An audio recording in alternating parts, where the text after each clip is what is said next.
Hey, and welcome to my top 10 games to check out at Origins 2017.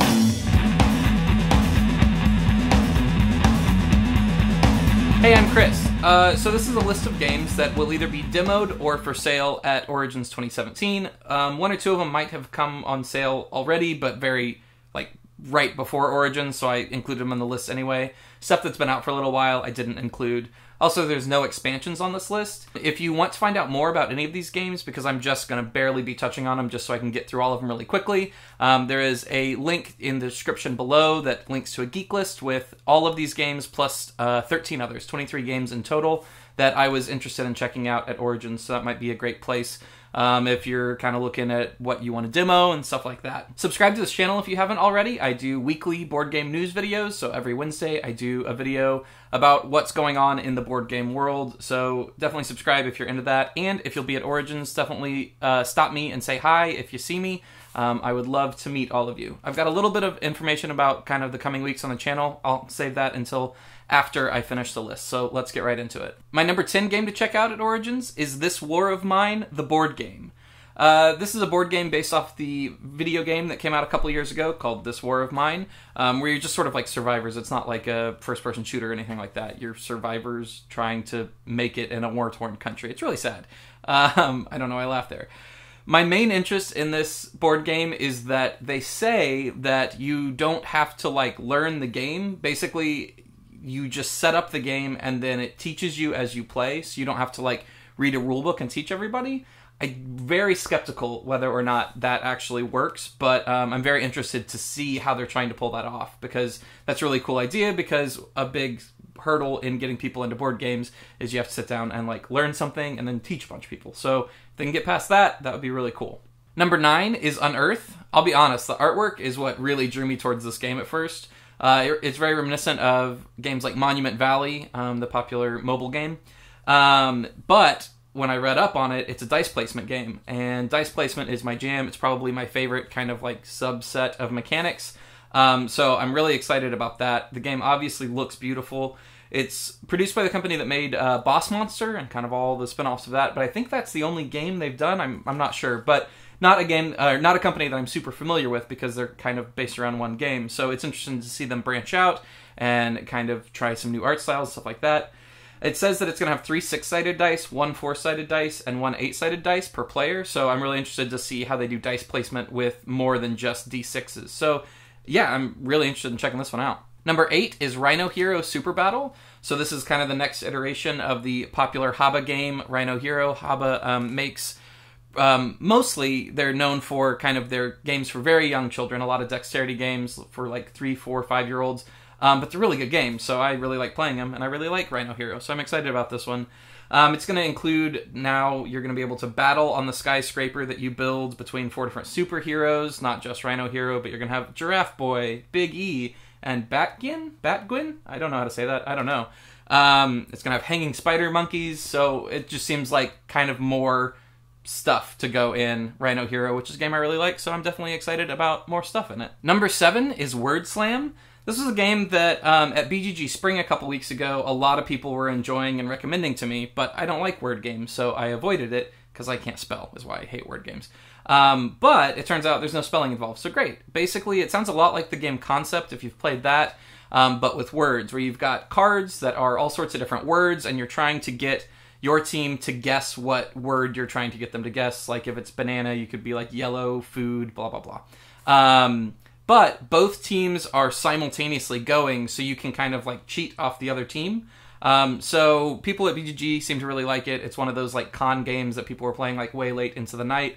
So I'm excited to check that one out. Number 6 is The Fox in the Forest, and this is a 2-player trick-taking game, which is interesting because normally trick-taking games you need more than 2 players, so I'm interested to see how they implement that.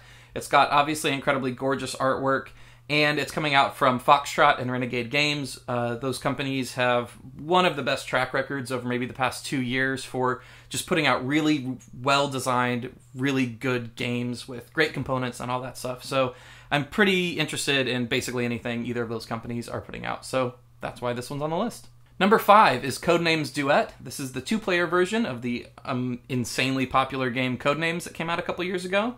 I absolutely love Codenames, so I'm interested to see a 2-player version.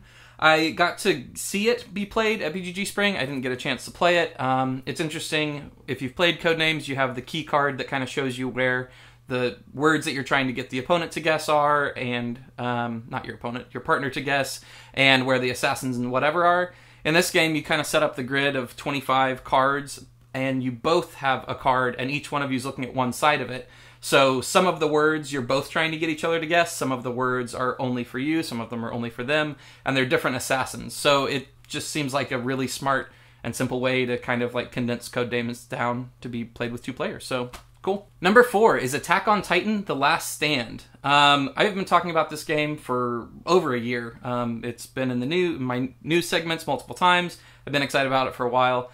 Normally, I'm not super hot on licensed games just because, you know, they're licensed games, and a lot of times that's kind of trying to get a quick buck. Obviously, that's not always true. Game of Thrones board game, Battlestar Galactica, there's some really, really good licensed games out there.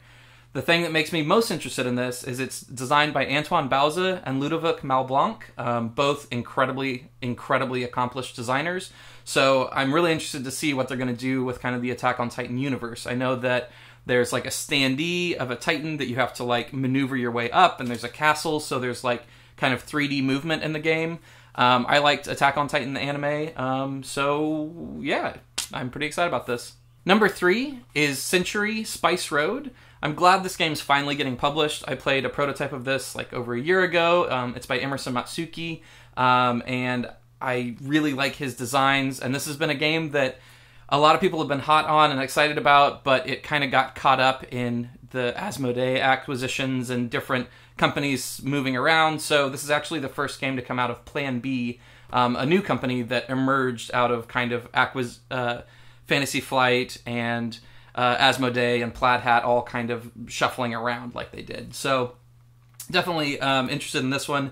It's been compared a whole lot to, what is the game? Splendor. And this actually, it does kind of feel like Splendor, where you're starting small and kind of building up and building up and building up, and then it accelerates. I like this game way more than I like Splendor. It's a very simple to learn game, a lot of strategic depth, very easy to teach, so very excited this one's finally hitting the shelves. Number 2 is The Palace of Mad King Ludwig. This is the follow-up to Castles of Mad King Ludwig, a game that I absolutely love that came out like 3 or 4 years ago. It's a tile placing game, which I absolutely love tile placing games, so very excited about that.